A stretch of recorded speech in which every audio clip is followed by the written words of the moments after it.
Hello, traders. Today is Thursday, July 24th, and this is my analysis for the US dollar index, and we're on the 4-hour time frame to start with.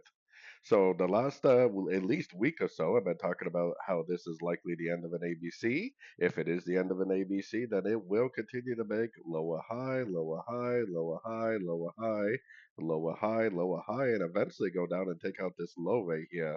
So I definitely think we need to look for sorts. As long as it doesn't take out this high right here, anything I see to the upside, I would definitely be still looking at as possibly just a pullback within this downtrend.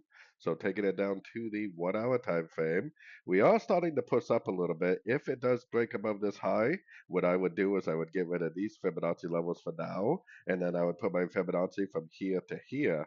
Because as long as it doesn't break this structure right here, anything we see to the upside, we have to kind of assume is nothing more than a pullback to the downtrend, kind of like this wave was a pullback to this. This wave was a pullback to this. So if we get another wave up, it's likely just going to be a pullback to this last wave down.